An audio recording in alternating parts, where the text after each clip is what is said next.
رات چند باتیں کہی جاتی ہیں. نمبر 1 اس رات میں قرآن نازل ہوا.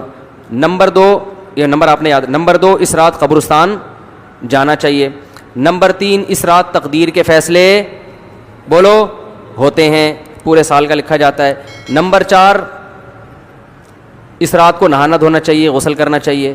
نمبر 5 وہ تو آخر میں بتاؤں گا. نمبر 5 حلوے مانڈے, حلوہ ولوا. نمبر 6 پٹاخے. نمبر 7 عبادت.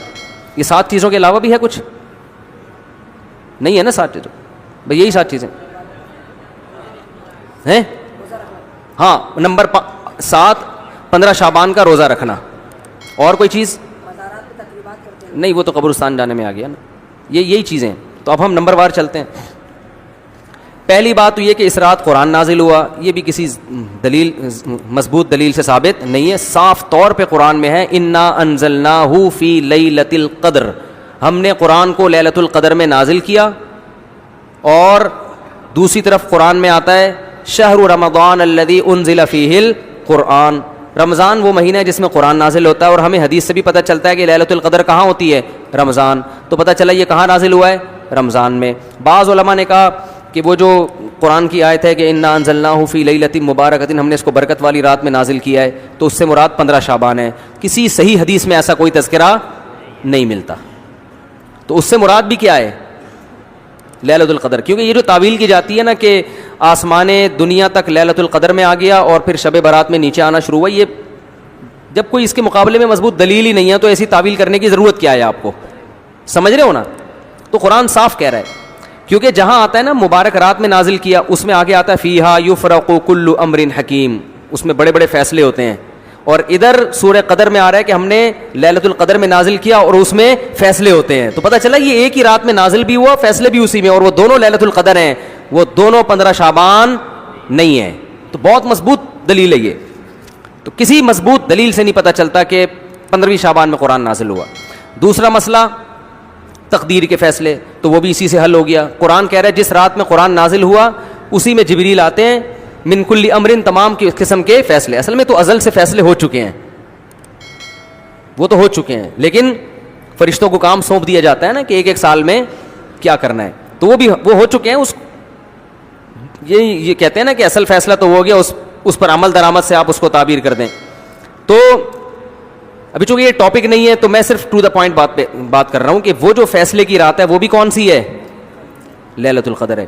تیسری بات کیا تھی؟ قبرستان جانا. تو قبرستان جانے کی جو حدیث پیش کی جاتی ہے کہ نبی صلی اللہ علیہ وسلم رات کو آہستہ سے 15 شعبان کی رات کو اٹھے, اور امی عائشہ بھی آپ کے پیچھے چلی گئیں, آپ نے جنت البقیع کے مردوں کے لیے مغفرت کی دعا کی اور آپ صلی اللہ علیہ وسلم واپس تشریف لے آئے.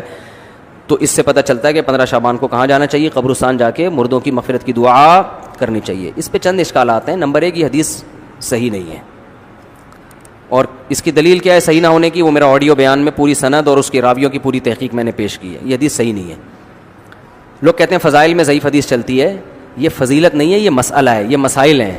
فضائل کا مطلب ہوتا ہے ایک عمل حدیث سے ثابت ہے, اس کی فضیلت میں ضعیف حدیث پیش کرنے کی اجازت ہے, لیکن عمل ہی کو ثابت کرنا تو یہ تو ایک پراپر عمل ہے نا کہ اس رات کو اٹھ کے قبرستان جانا عمل ہے نا. تو پہلے عمل کسی صحیح حدیث سے تو ثابت ہو نا, پھر اس کی فضیلت میں ہم 2-4 ضعیف بھی لگا دیں تو عمل ہی ثابت نہیں ہو رہا. تو پہلی بات یہ کیا ہے, یہ حدیث کیا ہے؟ ضعیف. دوسری بات, فرض کر لو یہ حدیث صحیح ہے, تو سوال پیدا ہوتا ہے اگر یہ عمل باقاعدہ سنت ہوتا تو صحابہ میں کسی نے تو یہ کام کیا ہوتا, کیونکہ صحابہ تو سنت پہ بہت حریص تھے. مشرکین مکہ یہ کہا کرتے تھے لو کان خیرا ما سبقونا الیہ, اگر یہ اسلام خیر کی چیز ہوتی تو صحابہ ہم پہ سبقت نہیں کرتے, خیر میں تو ہم آگے بڑھتے ہیں. جبکہ ہمارا نظریہ ہے کہ اسلام خیر کی چیز تھی تبھی صحابہ اس میں انہوں نے پہل کیا. تو ہم کہتے ہیں اگر اس رات کو قبرستان جانا سنت ہوتا تو ابو بکر جاتے, عمر جاتے, عثمان جاتے, علی جاتے, کوئی صحابی تو جاتا. ایک بھی روایت نہیں ہے کہ کوئی صحابی 15 شعبان کو, میرے علم میں نہیں ہے, کوئی ہے تو ریفرنس دے دے تو میں بتا دوں گا بھائی ہے, بھائی نکل آئی, مجھے ابھی تک نہیں ملی کہ اس رات کو صحابہ کہاں گئے ہوں, قبرستان گئے ہوں. تو اگر اس حدیث کو فرض کر لیا جائے کہ یہ صحیح ہے تو پھر یہ نبی کی خصوصیت ہے, یہ پراپر سنت نہیں ہے. جیسے کہ حدیث میں آتا ہے آپ نے 2 قبروں پہ ہری شاخ گاڑ دی اور فرمایا کہ جب تک یہ شاخ ہری ہے ان کو عذاب میں تخفیف ہو جائے گی. لیکن کسی صحابی نے قبروں پہ شاخیں نہیں گاڑی, تو پتہ چلا یہ نبی کیا کی خاصیت تھی کہ اللہ نے آپ کو رحمت للعالمین بنایا, تو اللہ نے آپ کی برکت سے آپ کو بذریعہ وہی بتا دیا کہ یہ شاخیں گاڑ دیں گے تو ان میں عذاب میں کمی ہو جائے گی. لیکن یہ سنت نہیں ہے, تبھی ہم نہیں دیکھتے کسی امام نے کسی مجتہد نے فتویٰ دیا ہو کہ جا کے شاخیں گاڑو, صحابہ نے نہیں کیا. تو ہم اگر اس عمل کو سنت مان بھی لیتے ہیں تو صحابہ نے, پھر یہ نبی کی صحیح حدیث مان بھی لیتے ہیں تو یہ نبی کی خاصیت ہے, امت اس میں آپ کو فالو نہیں کرے گی. تیسری بات, فرض کر لو کہ یہ نبی کی یہ حدیث بھی صحیح ہے, یہ بھی فرض کر لو, حالانکہ غلط چیزیں فرض کر رہے ہیں آپ, لیکن فرض کر لو, فرض کرنے پر گورنمنٹ کی طرف سے کوئی پابندی نہیں ہے. اور یہ بھی فرض کر لو کہ نبی نے جو کیا ہے تو اب صحابہ بے شک نہ بھی کریں پھر بھی یہ سنت ہے, تو پھر سنت جن کیفیات کے ساتھ ہے انہی کیفیات کے ساتھ سنت ہے نا. کیا خیال ہے؟ تو پہلی بات, نبی زندگی میں ایک دفعہ گئے ہیں, آپ ہر سال جاتے ہو, تو آپ کو زندگی میں کتنی دفعہ جانا چاہیے؟ ایک دفعہ جانا چاہیے, ہر سال نہیں. تو 15 شعبان آپ کی زندگی میں 50 دفعہ آیا تو بس ایک دفعہ چلے جائیں آپ, کیونکہ نبی کی زندگی میں بھی کئی بار آیا مگر آپ گئے, 23 سال آیا نبوت کے بعد مگر آپ گئے ایک بار, تو ایک بار چلے جاؤ آپ. لیکن آپ اتنے ڈھیٹ ہیں, آپ کہہ رہے ہیں نہیں نبی ایک بار گئے مگر میں کتنی بار جاؤں گا؟ بار بار جاؤں گا. تو چلو آپ بار بار چلے جاؤ, ہم مان لیتے ہیں آپ کی دلیل. تو پھر جن کیفیات کے ساتھ گئے ان کیفیات کے ساتھ جاؤ. وہ کیفیت کیا تھی؟ چپکے سے رات کو کسی کو اٹھائے بغیر نکلے کہ پتہ امی عائشہ کی بھی آنکھ کھل گئی تھی تو پتہ چل گیا, ورنہ آپ ان سے بھی چھپا رہے تھے. اور چلے گئے اندھیرے میں جب کوئی بھی نہیں ہے, چپکے سے دعا کر کے واپس آ گئے. تو آپ کو بھی چاہیے جب سناٹے دار قبرستان میں خاموشی ہو, کتے بھونک رہے ہوں, ستارے چمک رہے ہوں, آپ اپنی وائف کو بھی نہ بتائیں اور چپکے سے آپ کسی کو بتائے بغیر اندھیرے قبرستان میں جہاں کوئی لائٹ نہیں, کوئی وہ پھر وہ عجیب سی چیز ہو جائے گی, پھر وہ کوئی چیز نہیں ہے وہاں پہ آپ گئے اور وہاں سے آپ دعا کر کے جب واپس آنے لگے تو کل آپ کے لیے دعائیں ہو رہی ہیں. اتنا خوف ہو کا عالم وہاں پہ, آپ ڈر خوف سے آپ کا, کیونکہ اکثر لوگوں کے ساتھ یہ اتنا جگرا بہت کم لوگوں کا ہے کہ اندھیرے میں قبرستان میں جائیں اکیلے. اور اس زمانے کے قبرستان میں تو لائٹنگ کا تصور ہی نہیں تھا, بالکل دور دراز ہوتے تھے واقعی قبرستان. ایسے قبرستان میں جہاں ہو کا عالم ہو آپ گئے تو میرا خیال ہے اب گئے آپ, اب اگلے سال آپ کے رشتہ دار آپ کے لیے دعا. پھر بھی اگر آپ زندہ سلامت آ گئے تو پھر یہ ہونا چاہیے آپ جا رہے ہیں جتھے بنا کے, نہا دھو کے تیار ہو کے, او بھائی چلو بھائی سارے, پھر وہاں پہ جو ڈرامے بازیاں ہو رہی ہیں, اب تو ڈیٹنگ پوائنٹ بنتے جا رہے ہیں قبرستان, اللہ کی پناہ ہے. وہاں بیٹھے ہوئے ہوتے ہیں, پتہ نہیں کیا قوالیاں ہو رہی ہیں, یہ ہو رہا ہے, تو یہ کہاں سے ہو گیا بھائی؟ تو یہ ہو گیا قبرستان, آگے کیا رہ گیا؟ تو اس لیے قبرستان نہ جائے کریں اس رات, کوئی ثابت ہی نہیں ہے, کچھ بھی نہیں ہے یہ. تیسری چیز ہو گئی, 2 ہو گئی, 3 نمبر بتا. نہانا, نہانے پہ بھی کوئی حدیث موجود نہیں ہے. اور ویسے بھی نہانا دھونا تہواروں میں ہوتا ہے, عبادت کی راتوں میں کوئی اس لیے نہا لے کہ میں صاف ستھرا ہو کے عبادت کروں گا, تو وہ تو اس رات کی خاصیت نہیں ہے نا. وہ تو کبھی بھی تہجد پڑھنا ہو نہا کے پڑھ لو, آپ لیلۃ القدر میں نہا لو, لیکن اسپیشل اس رات کی وجہ سے نہانا تو یہ ہوتا ہے تہواروں میں. اور تہوار اسلام میں دن کی روشنی میں ہوتے ہیں, رات کی روشنی میں. عیسائیوں کے تہوار ہوتے ہیں, ہندوؤں کے ہوتے ہیں, مسلمانوں کے نہیں ہوتے. عید الفطر, عید الاضحیٰ میں صبح صبح نہا دھو کے ہم نکلتے ہیں صبح. اسلام میں رات کو تہوار ہی نہیں ہے. کیوں نہیں ہے؟ رات کو توجہ گناہوں کی طرف جاتی ہے, شراب کباب کی طرف جاتی ہے, اس لیے اسلام اور تہواروں کو سیلیبریٹ کیا جاتا ہے نا, تہواروں کو میں خوشی منائی جاتی ہے, تو اسلام نے خوشی منانے کے لیے دن کا ٹائم دے دیا. اس میں پھر شراب کباب کی طرف توجہ نہیں جاتی, اور بتیاں جلا ہی نہیں سکتے آپ اس میں, ٹھیک ہے نا. دن میں آپ بتی جلاؤ گے نظر ہی نہیں آئے گی نا, تو تہوار دن میں رکھے ہیں, رات میں رکھے ہی نہیں اسلام نے, تو بتی کا خرچہ بھی بچے گا آپ کا, ٹھیک ہے نا. تبھی ہم کہتے ہیں جو 12 ربیع الاول رات کو بتیاں لگائی جا رہی ہیں, اور اس کو عید بھی کہا جا رہا ہے, تو عید رات کو نہیں ہوتی, عید کب ہوتی ہے؟ دن میں ہوتی ہے, اور دن میں بتی نظر ہی نہیں آئے گی. تبھی عید الفطر, عید الاضحیٰ میں بتیاں جلاتے ہی نہیں ہیں لوگ. تو اس لیے اسلام میں یہ والا سیٹ اپ ہی ایسا رکھ دیا کہ بتی کا پہلے ہی لوڈ شیڈنگ سے مر رہے ہیں, ٹھیک ہے نا, ایسا سیٹ اپ بنا دیا اسلام نے. شراب کباب کی طرف توجہ نہیں جاتی. اسلام انسان تمیز سے نہا دھو کے مسجد میں نماز پڑھے گا, آئے گا, جلیبیاں کھائے گا, چلو بھائی بس یہ ہو جاتا ہے.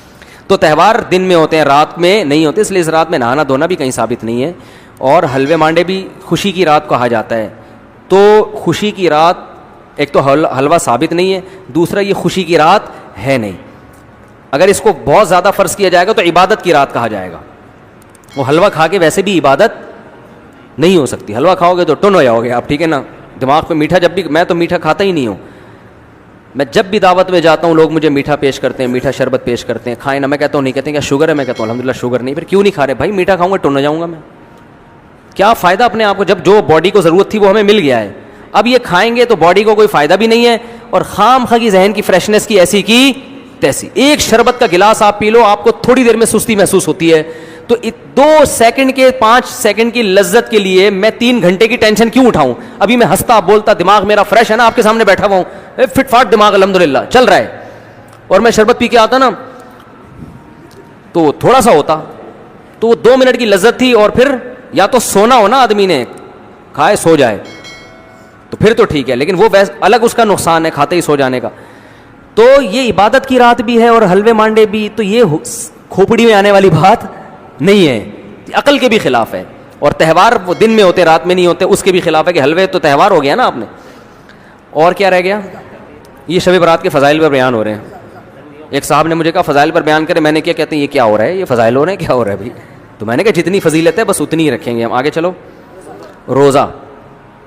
روزہ بھی کسی صحیح حدیث سے ثابت بولو بھائی نہیں ہے, اور عمل کو ثابت کرنے کے لیے حدیث کا صحیح ہونا ضروری ہے. لوگ کہتے ہیں فضائل میں ضعیف حدیث چلتی ہے. پہلے یہ فضیلت نہیں ہے, مسائل ہو رہے ہیں. مسئلہ ہے کہ 15 شعبان کا روزہ سنت ہے یا نہیں ہے. جب ہوگا تو پھر آگے اس کے فضائل کے 4 چاند لگانے کے لیے آپ, جیسے نماز ایک ثابت شدہ چیز ہے, اس کی فضیلت میں اگر کوئی ضعیف حدیث آئی ہے تو کوئی بات نہیں, فضیلت تو پہلے سے ثابت ہے نا. تو ضعیف حدیث بالکل من گھڑت تو نہیں ہوتی, امکان ہوتا ہے کہ شاید نبی نے فرمایا ہو, تو وہ آپ بیان کر دو. تو اب کیا مسئلہ ہے؟ تو 15 شعبان بھی ثابت نہیں ہے کا روزہ ثابت نہیں ہے. کوئی ایام 20 کے روزے پہلے سے رکھتا آ رہا ہے تو 13, 14, 15 کا وہ اس نیت سے رکھ لے, لیکن اس نیت سے نہیں کہ 15 کی شعبان کی الگ سے کوئی فضیلت ہے. سمجھتے ہو کہ نہیں سمجھتے ہو؟ اور کیا رہ گیا؟ عبادت. تو عبادت کے بارے میں احادیث جتنی بھی ہیں, میں نے آڈیو بیان میں سب کی سندیں پڑھ کر محدثین کا پورا ایک ایک راوی پر بحث کی ہے, وہ آپ سن سکتے ہیں. کوئی ایک حدیث بھی اس بارے میں صحیح موجود بولو نہیں ہے. کوئی ایک بھی ایسی نہیں ہے جس پر اعتماد کیا جا سکے. البتہ یہ ضرور ہے کہ محدثین کا, فقہا کا عام اصول یہ ہے کہ جب کسی مسئلے کے ثبوت کے لیے حدیث ضعیف ہو لیکن کثرت سے ہوں, تو ایک الگ سے حدیث سے تو مسئلہ ثابت نہیں ہوتا, لیکن ان کی کثرت کی وجہ سے ان حدیثوں میں جان پیدا ہو جاتی ہے. سمجھ میں آ رہی ہے بات؟ تو ایسی حدیث کو حسن کہا جاتا ہے. حسن لغیری ہے کہ بھئی وہ ساری سندیں ضعیف ہیں لیکن مل کے مجموعے سے کیا ہو گیا, تو اس میں ایک حسن پیدا ہو گیا. تو اب الگ الگ اس کے کیا فضیلت ہے کہ جو اس رات میں عبادت کرے گا اس کو کیا ملے گا, تو وہ کوئی بھی حدیث جب میں بیان کروں گا نا یہ ملے گا تو وہ حدیث بہت ضعیف ہوگی. لیکن ان کے مجموعے سے جمہور علماء کی رائے یہ ہے کہ اس رات میں عبادت کی فضیلت ہے. کیا ہے یہ تو ہر حدیث میں کی سند پہ بحث ہے نا, اس میں تو ممکن ہے کوئی کہ یہ فضیلت ہے تو دوسرا اعتراض کرے یہ والی فضیلت تو صحیح حدیث سے ثابت نہیں ہے, تو وہ کہ دوسری فضیلت ہے, وہ کہ یہ بھی ثابت, لیکن اس سے ایک نفس فضیلت ہے. تو جو علماء اس اصول کو فالو کرتے ہیں کہ ضعیف حدیثوں کی کثرت سے حدیثیں درجہ حسن تک پہنچ جاتی ہیں, تو وہ جمہور علماء ہیں, ان میں بڑے بڑے محققین بھی ہیں, تو وہ یہ کہتے ہیں کہ اس رات عبادت کرنی چاہیے, لیکن اس عبادت کا کوئی مخصوص طریقہ ثابت نہیں ہے. عبادت وہی ہو, چھپ کے تنہائی میں کسی کا دل چاہ رہا ہے مسجد میں آ کے کر لے تو بھی ٹھیک ہے, جتھوں کی شکل میں نہیں, اور وہی نماز پڑھنی ہے, تلاوت کرنی ہے, دعائیں مانگنے ہیں. لیکن بعض علماء جو وہ بھی بڑے محقق ہیں وہ اس کے قائل ہیں کہ سرے سے کوئی فضیلت ہے ہی نہیں, ان کی رائے یہ کہ نہیں. لیکن بہرحال جمہور اس کے قائل ہیں, تو اس کو پھر بدعت نہیں کہہ سکتے. جب ایک بہت بڑا طبقہ ایک طرف چلا جائے اور اس کی کوئی اصل بھی ہو, تو پھر یہ کہنا کہ اس رات کی عبادت بدعت ہے, یہ پھر ٹھیک, یہ پھر زیادتی ہو جائے گی, ٹھیک ہے نا. تو یہ ہے اس کا حساب کتاب. اور پھر ایک اور ہمارے حضرت ایک اور دلیل دیا کرتے تھے کہ اسلام کا ایک مزاج ایسا ہے کہ جس ٹائم یا جس دن کی یا جس وقت کی کوئی بہت بڑی فضیلت ہوتی ہے نا, تو اس وقت کی تعین میں اختلاف ہو جاتا ہے. اسلام خود اختلاف ڈال دیتا ہے. اس کی مثال ایسے ہے جیسے جمعے کے دن ایک گھڑی ایسی ہے جس میں دعا لازمی قبول ہوتی ہے, لیکن وہ گھڑی کون سی ہے؟ بعض نے کہا عصر کی, بعض نے کہا خطبے کے درمیان, بعض نے یہ کہا. تو یہ اسلام کا مزاج ہے کہ جب کسی خاص دن کو وہ کرتا ہے نا تو اس کی تھوڑی سی تعین میں اختلاف. لیلۃ القدر اس کی فضیلت میں پوری امت کا اتفاق ہے, لیکن لیلۃ القدر کی رات کون سی ہے؟ اس کی تعین میں کیا ہے؟ احتمال ڈال دیا اسلام نے. اور یہ اسلام کی ایک حکمت ہے. حکمت یہ ہے کہ بھائی اگر وہ رات متعین پتہ چل جائے نا, پھر اس رات میں کسی نے گناہ کیا تو اس کی بھی خیر نہیں. ابھی تو ہے کہ اللہ مجھے کیا پتا تھا آج لیلۃ القدر ہے, تھوڑا سا بچنے کا چانس ہے. دوسری بات یہ کہ وہ رات اگر سوتے میں کسی سے نکل گئی تو پوری سال مایوس رہے گا, اور باقی دنوں میں عبادت کرے گا ہی نہیں کہ ایک رات 80 سال کے برابر تھی وہ نکل گئی تو اب کیا فائدہ. تو اللہ نے تھوڑا سا کیا کر دیا کہ شاید بھائی وہ جو اس سے پہلی والی میں تم جاگے تھے ہو سکتا ہے وہ والی ہو. تو یہ اسلام کا ایک مزاج ہے جو ہمیں دوسری حدیثوں سے پتہ چلتا ہے.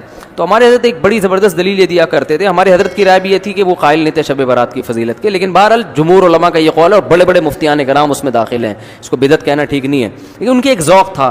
وہ یہ کہتے تھے کہ اگر یہ اتنی فضیلت والی رات ہوتی تو اسلام کے مزاج سے پتہ چلتا ہے کہ اس کی تعیین میں اللہ کیا ڈال دیتے, اختلاف کی, یا تو وہ 14 ہے یا وہ 15 ہے. ایک ان کا ذوق تھا.